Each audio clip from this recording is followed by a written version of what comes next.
Okay, holding about an inch above the target and an inch to the right.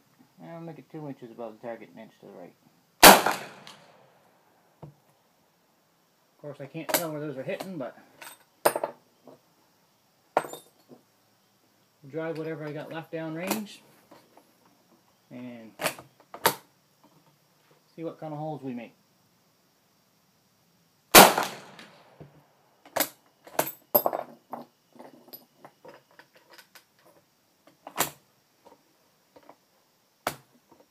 That one doesn't want to chamber. There we go.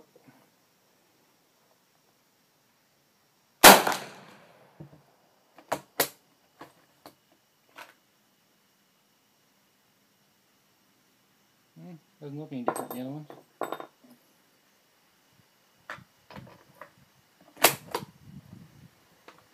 Here comes the rain.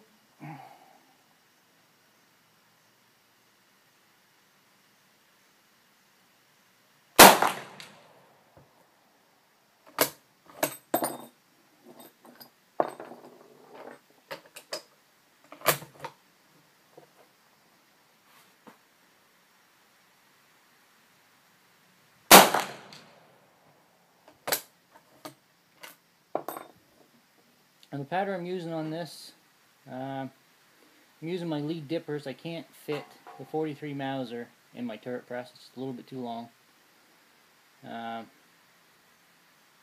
Two 1.6 cc scoops, so 3.4 cc's. Moderate recoil. About the same as 12 gauge birdshot. Nothing serious.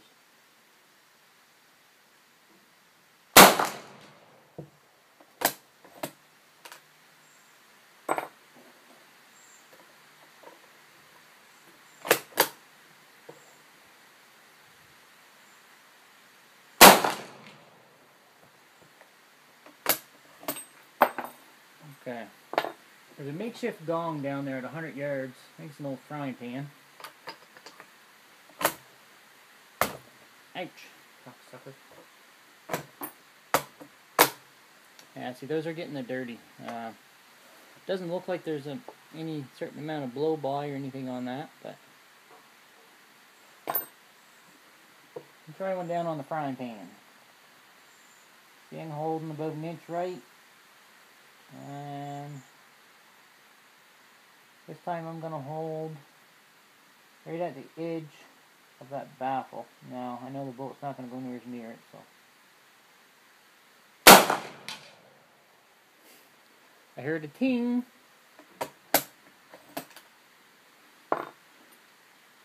Hit something metallic, either the frying pan or the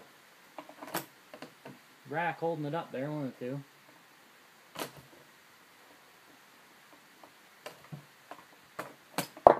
Okay, she's getting dirty. I'm going to turn the camera off, go down and take a look, clean the gun up, and then we'll come shoot the rest of her.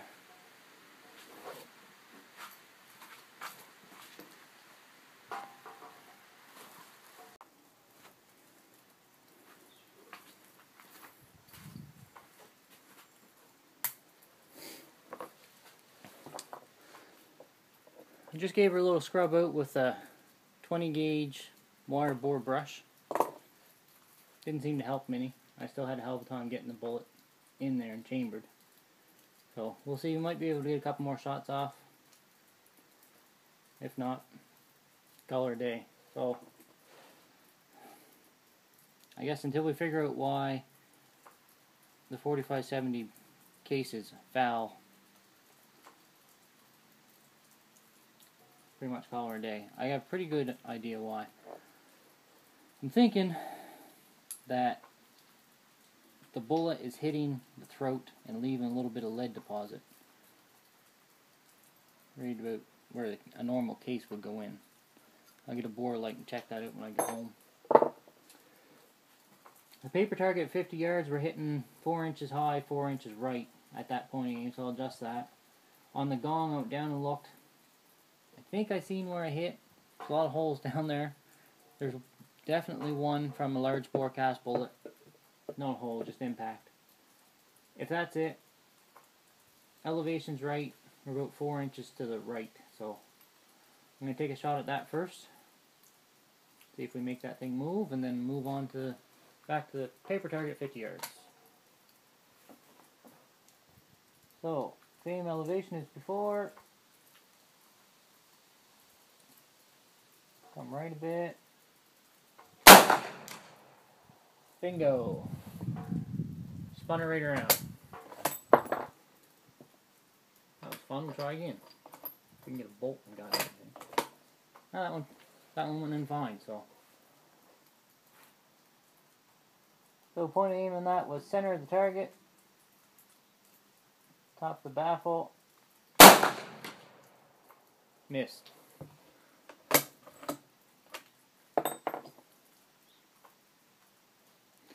Now here's one of the ones I purposely left that sticking out a little bit just to see if that would make a difference. So we'll see if this one chambers.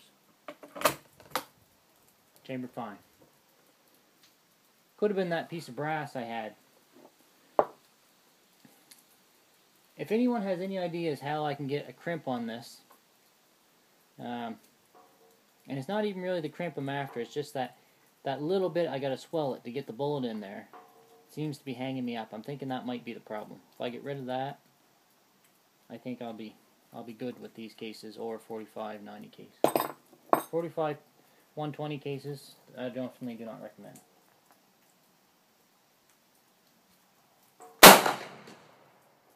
Another miss.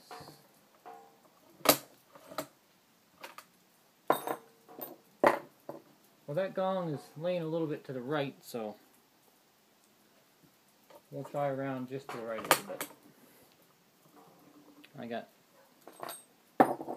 3 left, so last one on the gong, then back to the paper.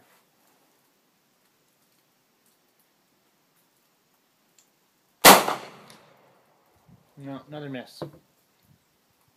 Good thing about this is I should be able to tell where they're hitting. I'm going to go dig one out of the bank when we're done here. Okay, 3 on the paper. And that one's not chambering.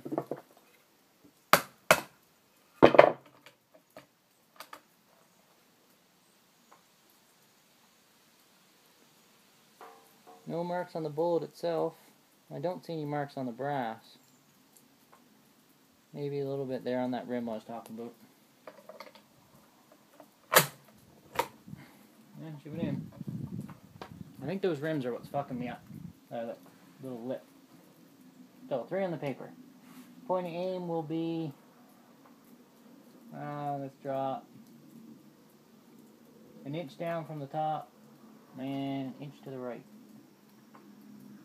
So actually what I'm going to aim for is the top right corner of that red line, vertical line.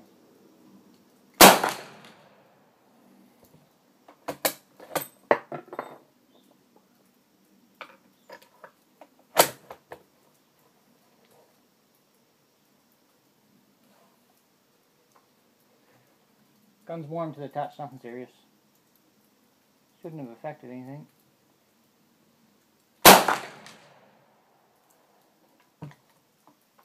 That made a weird sound. I think I hit a piece of wood down there somewhere.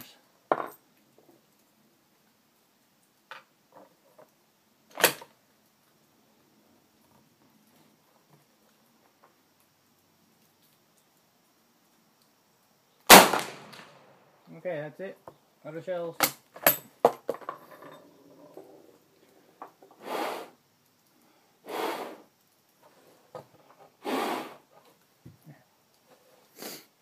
Those were Tumbleweed bullets. I don't know if it makes a difference or not.